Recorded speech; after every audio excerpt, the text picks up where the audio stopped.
तो कहानी के शुरू में हम एक लड़की जूलियट को देखते हैं जो वैन में बैठी शहर में सफर कर रही थी, जहाँ पर कोई भी नहीं था क्योंकि सारा शहर बंजर था। वहाँ पर सब कुछ खत्म हो गया था, मगर बचे थे तो सिर्फ जूलियट और उसके बेस के लोग। वो अपने फौजी साथियों के लिए शहर में जरूरत का सामान ढूंढने आई थी। उसके पास वैन में एक गन और अपने हस्बैंड की तस्वीर थी। वो अपने हस्बैंड को आज भी बहुत ज्यादा याद करती थी। अब वो एक गैस स्टेशन के पास अपनी वैन को रोकती है। वो जगह भी बिल्कुल तबाह हो चुकी थी। जूलियट अंदर जाकर थोड़ा सा आराम करती है क्योंकि वो बहुत ज्यादा थक गई थी। पर तभी उसे उस गैस स्टेशन से आवाजें आने लगती हैं, जिससे वो काफी डर गई थी और वहाँ से भी चली जाती है। दरअसल पूरी दुनिया में एपोकलिप्स एक ऐसी तबाही फैली हुई थी जहाँ पर इंसानों की तरह दिखने वाले खतरनाक क्रिएचर्स थे जो हर तरफ फैले हुए थे। वो क्रिएचर्स इंसान का शिकार करते और उन्हें मार कर खाते थे। वो दिन में बाहर नहीं निकलते थे बल्कि रात ही को बाहर निकलकर इंसानों पर हमला करते थे। अब जो गैस स्टेशन के अंदर से जूलियट को आवाजें आ रही थी वो उन्हीं खतरनाक क्रिएचर्स की थी जो वहाँ पर छुपे हुए थे। जिसके बाद जूलियट दोबारा से अपनी वैन में बैठती है और अपने कमांडर से भी इंटरकॉम पर बात करती है। वो भी जूलियट को क्रिएचर्स के बारे में बताते हैं और ये भी कहते हैं कि वो अपना काम ध्यान से करे। यहाँ पर जूलियट के इंटरकॉम की बैटरी खत्म होने वाली होती है, साथ ही रात भी होने वाली थी,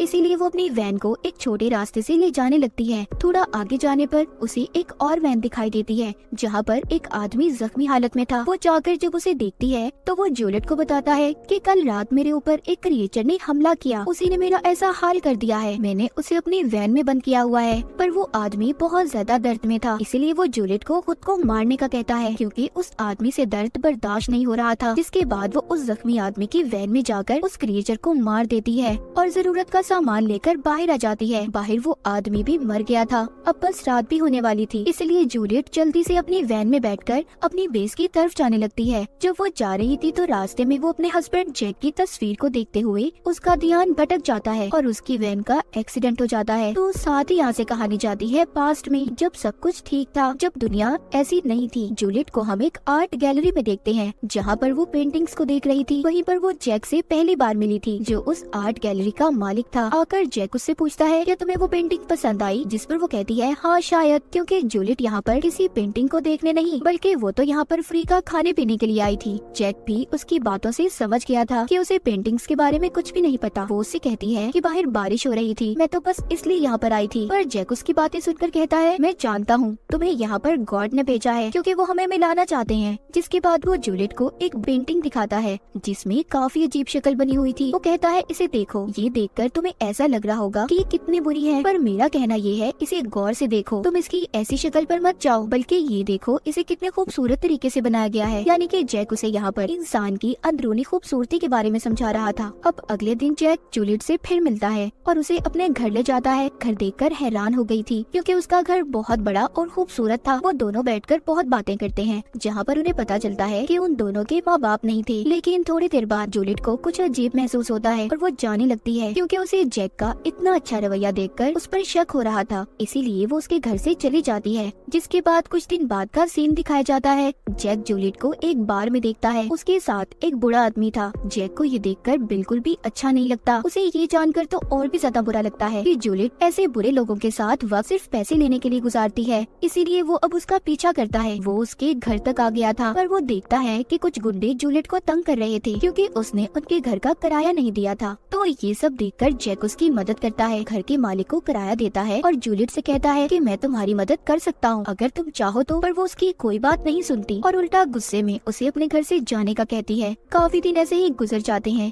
एक दिन जूलियट खुद ही जैक के घर आती है। उसकी हालत बहुत खराब थी, वो बहुत जख्मी थी। ये हालत उसकी उन्हीं गुंडों ने की थी जिनसे पहले जैक ने इसे बचाया था। जैक जब उसकी ऐसी हालत देखता है तो काफी परेशान हो जाता है। फिर वो उसके जख्मों को साफ करता है और उसका काफी ख्याल भी रखता है। जूलियट ये बात नहीं जानती थी कि जैक उससे कितना प्यार करता है, इसीलिए तो वो उसका इतना ख्याल रख रहा था। यहाँ पर हमें जूलियट के बारे में एक और बात पता चलती है कि वो नशा भी किया करती थी। अब जब वो बिल्कुल ठीक हो जाती है तो दोबारा नशा करने के लिए बाहर जा रही थी। जैक उसको रोकता है कि ऐसा मत करो, जिस पर उसे बहुत गुस्सा आता है और घर की चीजों को भी फेंकने लगती है। तभी जैक उसको गले लगाकर शांत करता है। वो उसकी नशे की हालत को छुड़वाना चाहता था।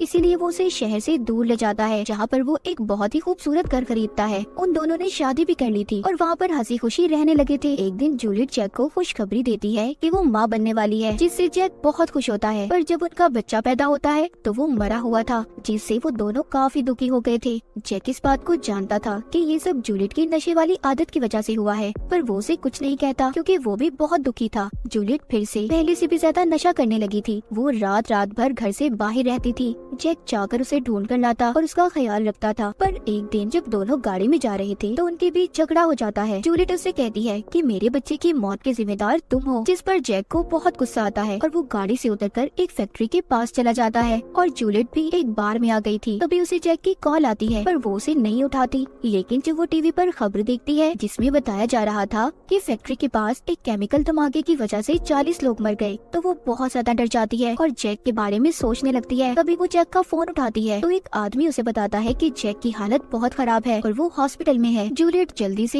हॉस्पिटल जाती है। वो जाकर देखती है जैक एक कमरे में था जिसकी हालत बहुत खराब थी, जिसे देखकर अब जूलियट को पछतावा हो रहा था कि अगर उनके बीच झगड़ा न होता तो जैक की ऐसी हालत न होती। खैर जब ये जैक के पास जाती है तो वो बोल तो नहीं सकता था, इसीलिए वो एक बोर्ड पर उसे आई लव यू लिख कर देता है, जिसे देख जूलियट को बहुत रोना आता है क्योंकि अब उसे जैक के प्यार का एहसास हो गया था। वो उसे खोना नहीं चाहती थी। जूलियट को पूरा यकीन था कि वो ठीक हो जाएगा, उसे कुछ नहीं होगा। अगले दिन जब वो हॉस्पिटल आती है तो वहाँ पर जैक नहीं था। उसके पूछने पर हॉस्पिटल वाले बताते हैं कि वो मर गया है और उन्होंने उसकी लाश को जला दिया क्योंकि वो पूरी तरह से इन्फेक्टेड हो गया था।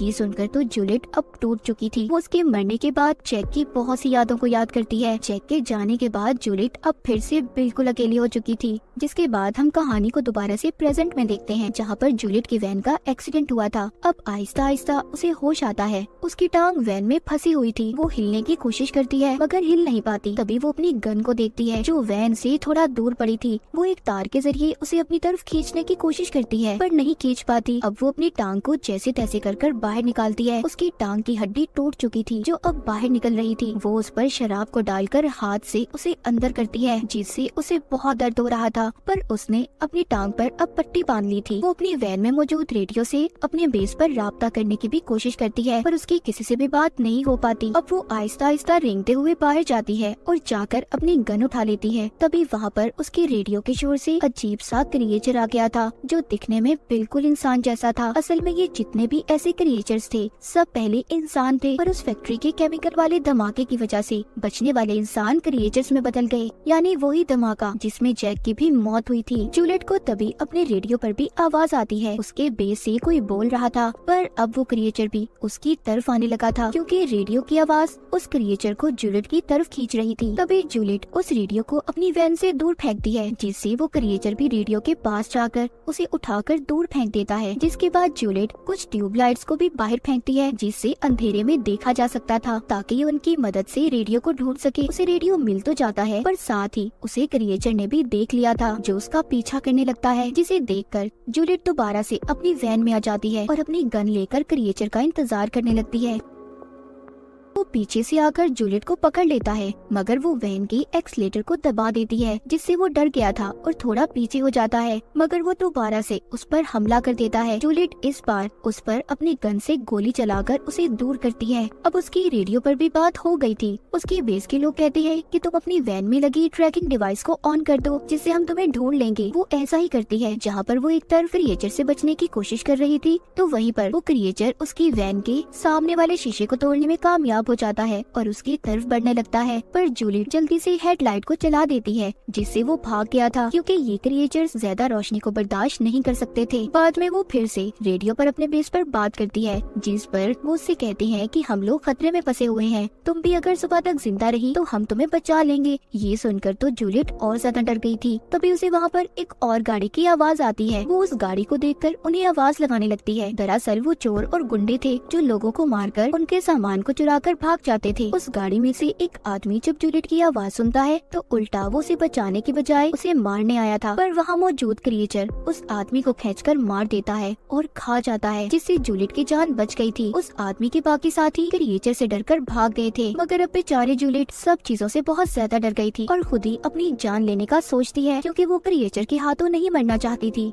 अब खैर वो हिम्मत करती है और वैन से बाहर आ जाती है। उसके पास पेट्रोल की कैन और फ्लेयर स्टिक्स थी। वो वैन से कुछ दूरी पर पेट्रोल कैन को रखकर फ्लेयर स्टिक्स में आग लगाती है। रोशनी देखकर क्रिएचर उसकी तरफ आने लगा था, तो उसके पास आते ही वो पेट्रोल कैन को शूट कर देती है, जिससे वहाँ पर बहुत बड़ा धमाका होता है। पर वो क्रिएचर अब भी उस धमाके से नहीं मरता। वो जूलियट को खींचकर उसे दूर फेंकता है, लेकिन इस बार जूलियट ने उस क्रिएचर को गोली मार दी थी, जिससे वो वहीं पर गिर जाता है और जूलियट भी वहीं पर लेट गई थी, क्योंकि वो जख्मी होने के साथ साथ बहुत ज्यादा थक भी गई थी। जब सुबह होती है तो वहाँ पर क्रिएचर को होश आ गया था। वो आहिस्ता आहिस्ता दोबारा जूलियट की तरफ बढ़ रहा था। वो उसे दोबारा से मारने के लिए गन उठाती है, पर इस बार उसकी गन में भी गोलियां खत्म हो गई थी। वो क्रिएचर उसके पास आकर उसे बिल्कुल वैसे ही हाथ लगाता है जैसे जैक उसे छुआ करता था। यहाँ पर हमें और जूलियट को ये बात पता चलती है कि जैक मरा नहीं था, बल्कि वो जिंदा था और क्रिएचर में बदल गया था। पूरा वक्त वो जूलियट के साथ था, जैसे वो उसकी हिफाजत कर रहा था। तभी जूलियट को जैक की वही पेंटिंग वाली बात याद आती है, जिसमें काफी अजीब शक्ल बनी हुई थी, इंसान की अंदरूनी खूबसूरती के बारे में समझा रहा था, जिसका मतलब उसे अब समझ आया था। साथ ही अब वो ये भी मान गई थी कि उन दोनों को किस्मत नहीं मिलाया था। वो अब जैक को बताती है कि वो भी उससे बहुत प्यार करती है। वो दोनों काफी दुखी हो गए थे, जिसके बाद आखिर में जूलियट खुद को और जैक को गोली मारकर मार देती है। उसने ऐसा शायद इसलिए किया क्योंकि जैक की ऐसी हालत का जिम्मेदार वो खुद को मानती थी, और जैक को उसने इस वजह से मारा। वो उसे ऐसी हालत में देखकर बहुत दुखी थी। वो नहीं चाहती थी कि जैक और किसी को भी नुकसान पहुंचाए। तो हमेशा अपने उन प्यारों का ख्याल रखें जो आपसे प्यार करते हैं। ये सिर्फ